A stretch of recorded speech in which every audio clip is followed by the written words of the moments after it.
Lecture du livre de l'Exode.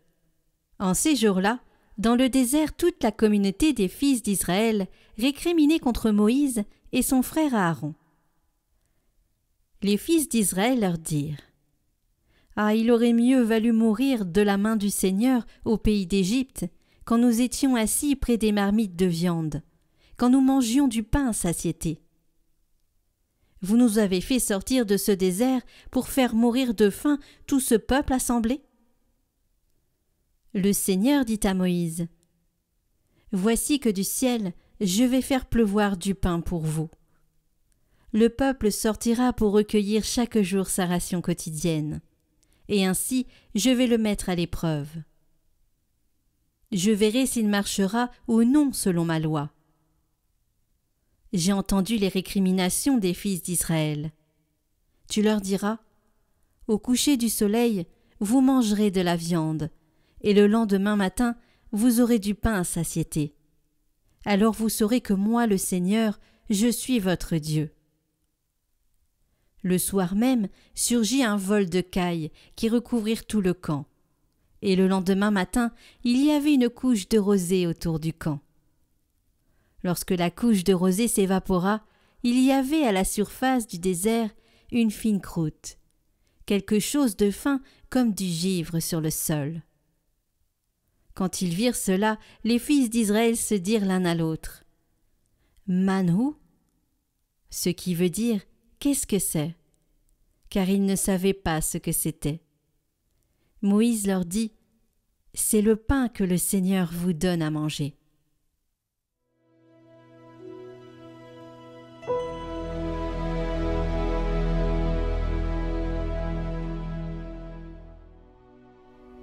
Le Seigneur donne le pain du ciel. Nous avons entendu et nous savons ce que nos pères nous ont raconté, et nous le redirons à l'âge qui vient, les titres de gloire du Seigneur. Il commande aux nuées là-haut, il ouvre les écluses du ciel. Pour les nourrir, il fait pleuvoir la manne, il leur donne le froment du ciel. Chacun se nourrit du pain des forts, il les pourvoit de vivre à satiété. Tel un berger, il conduit son peuple. Il le fait entrer dans son domaine sacré.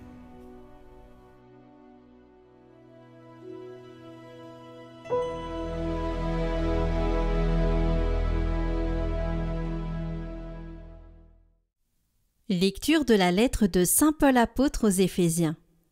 Frères, je vous le dis, j'en témoigne devant le Seigneur. Vous ne devez plus vous conduire comme les païens, qui se laissent guider par le néant de leurs pensées. Mais vous, ce n'est pas ainsi que l'on vous a appris à connaître le Christ, si du moins l'annonce de l'enseignement que vous avez reçu à son sujet s'accorde à la vérité qui est en Jésus. Il s'agit de vous défaire de votre conduite d'autrefois, c'est-à-dire de l'homme ancien corrompu par les convoitises, qui l'entraînent dans l'erreur. Laissez-vous renouveler par la transformation spirituelle de votre pensée. Revêtez-vous de l'homme nouveau, créé selon Dieu dans la justice et la sainteté conforme à la vérité.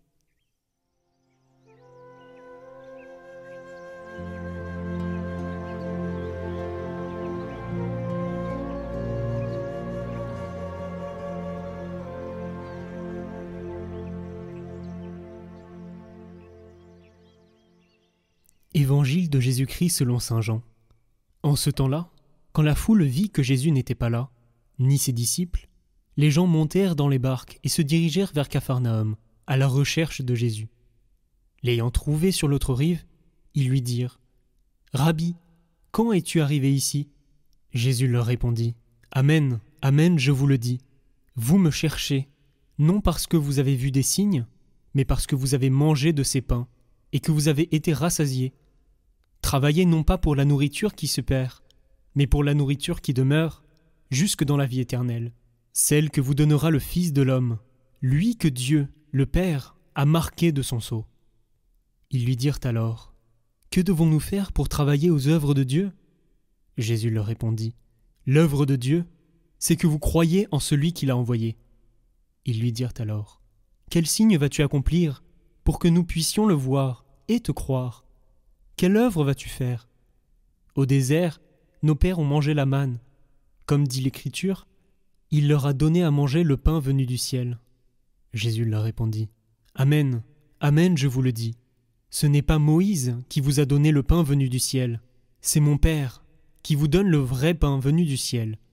Car le pain de Dieu, c'est celui qui descend du ciel et qui donne la vie au monde. » Ils lui dirent alors, « Seigneur, donne-nous toujours de ce pain-là. » Jésus leur répondit, « Moi, je suis le pain de la vie. Celui qui vient à moi n'aura jamais faim. Celui qui croit en moi n'aura jamais soif. »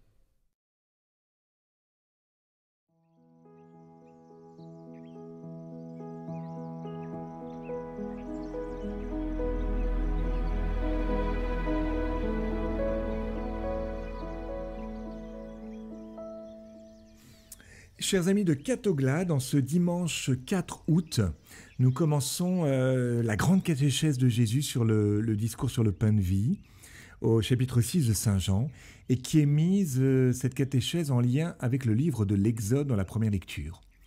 Le texte de l'Exode sur la manne est un des textes qui expriment le mieux la grande question d'Israël au cours de son Exode. La grande question d'Israël, c'est quoi? C'est « Est-ce que je ne me suis pas trompé en faisant confiance à Dieu? Est-ce que je peux vraiment me fier à lui ?» On est dans le désert, on a l'impression qu'on fait du surplace. Il y a un silence de Dieu devant nos malheurs, devant, dans notre vie aussi, devant tel ou tel pays qui sont concernés par la guerre, par la faim. Est-ce que Dieu est présent dans notre épreuve ou pas? Et donc, par rapport à cette question, ce qui est intéressant, c'est qu'on nous dit que c'est Dieu qui va mettre le peuple à l'épreuve. Je me sens dans l'épreuve, et en réalité, c'est Dieu qui va me mettre à l'épreuve. Voilà ce que dit le texte. Le peuple sortira pour recueillir chaque jour sa ration quotidienne de manne, et ainsi je vais le mettre à l'épreuve. Je verrai s'il marchera ou non selon ma loi. Pourquoi nous mettre à l'épreuve? En fait, en nous donnant un mode d'emploi, Dieu veut qu'on vive de foi. Le désert, c'est un temps où je vis de foi et d'espérance. C'est-à-dire, je me laisse conduire et je ne suis pas tout de suite dans la terre promise. J'attends, j'espère. Un peu comme le Christ, vous voyez, a attendu 30 ans avant de parler, a attendu 3 ans dans son ministère, etc., avant de mourir et ressusciter. Il y a quelque chose de l'ordre de la charité, de l'amour qui est lié à la nuit, qui est lié à la foi.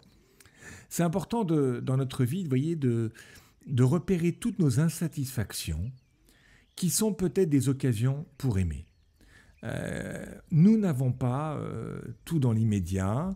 On a une insatisfaction devant le réel, un peu comme le peuple d'Israël qui va idéaliser le passé. Avant c'était beaucoup mieux, il y avait des super viandes, ou alors on va avoir le rêve du futur, demain ça sera beaucoup mieux, mais enfin bon. Non, Dieu est dans le présent. On a des insatisfactions envers l'Église, vous voyez, qui n'est pas la communauté idéale. La preuve, j'y suis, donc elle n'est pas idéale. Et cette foi, cette manière de faire confiance à Dieu est une épreuve. Alors, la manne, c'est quoi? C'est un don de Dieu accompagné d'une loi. Et cette loi, elle va jouer le rôle de révélateur, un peu comme on dit un révélateur en photo, c'est-à-dire un bain qui va révéler la qualité de la photographie. C'est pas tellement que Dieu veut savoir si vraiment on l'aime ou pas, mais c'est pour démontrer qu'est-ce que nous avons dans le cœur. Parce qu'on est beaucoup dans l'illusion, on pense qu'on a la foi, en fait on croit en un certain Dieu qui nous arrange parfois, mais est-ce qu'on a vraiment la foi? C'est-à-dire est-ce qu'on aime Dieu pour Dieu, non pas Dieu pour ce qu'il nous donne? Et donc je te propose ce don de la manne, mais en faisant confiance, c'est-à-dire en m'écoutant.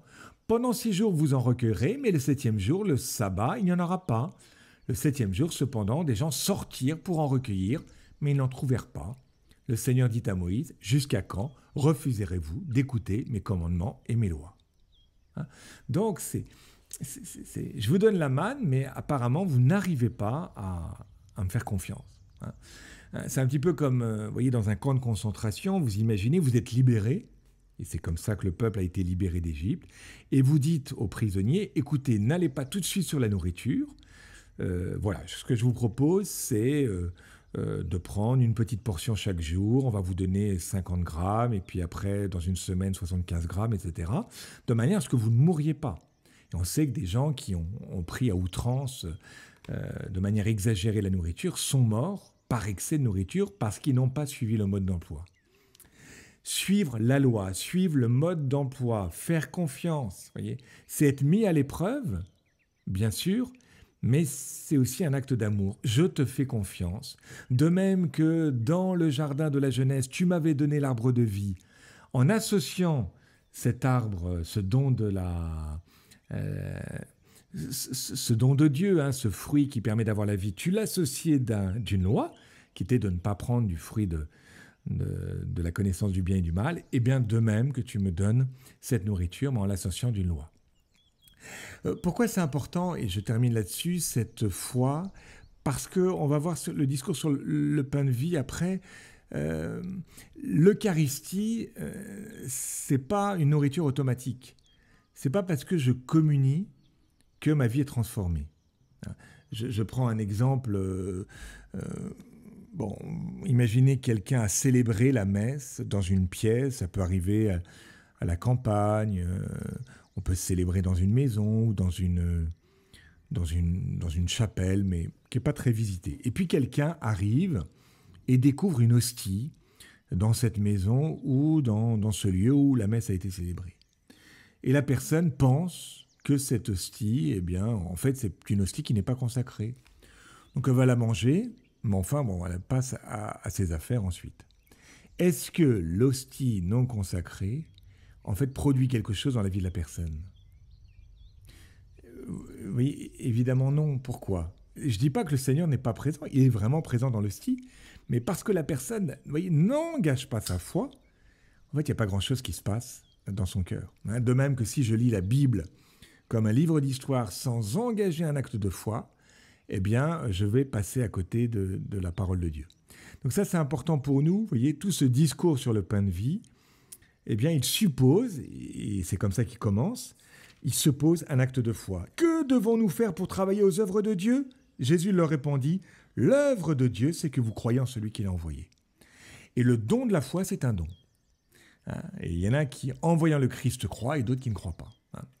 Alors, on va demander, vous voyez, dans ce temps de l'été, qu'on soit, je ne sais pas comment dire, revisité par le Saint-Esprit pour que nous puissions poser des actes de foi et faire des choses qui nous dépassent et qui nous permettent de nous défaire de notre conduite d'autrefois, comme dit saint Paul aux Éphésiens dans la deuxième lecture. Mais voyez, une vie qui est transportée, qui est habitée par la foi, c'est extraordinaire. On arrive à soulever des montagnes.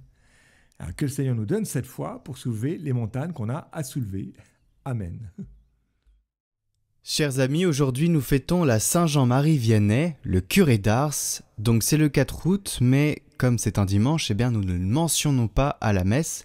Et sur Catoclade, on essaye de faire comme à la messe, donc on va pas le mentionner, surtout que ça ferait une trop longue vidéo. Mais je vous mets les liens en description de deux choses. Premièrement, la neuvaine à Saint-Jean-Marie Vianney, qui est le saint patron des prêtres. On peut prier pour avoir des vocations avec lui, et c'est une neuvaine qui nous permet aussi de nous mettre en confiance. Elle guérit, console et accompagne, et on peut demander à Saint Jean-Marie Vianney une intention particulière. Donc je vous la mets en lien, elle dure 9 jours, vous pouvez la commencer maintenant, et vous avez aussi une petite vidéo explicative de qui est Saint Jean-Marie Vianney, elle dure 3-4 minutes. Aussi, si vous ne le connaissez pas, n'hésitez pas à y aller. Donc le lien de la neuvaine s'affiche maintenant en haut à droite, et le lien de la petite vidéo explicative de sa vie s'affiche aussi en haut à droite maintenant. Je rappelle que quand on est sur son téléphone et qu'on clique en haut à droite, ça nous mène dans la description. En bas de la description, à la fin de tous les détails, vous avez les vidéos qui sont mentionnées. Donc si vous n'avez jamais réussi à cliquer sur ce petit i qui apparaît en haut à droite de l'écran, vous pouvez tout simplement aller en description. Donc pour aller en description, c'est avant les commentaires. Donc il faut que vous cliquiez sur... Il y a un petit commencement de la description et vous cliquez dessus et après ça s'ouvre et vous avez tout, vous défilez jusqu'au tout en bas.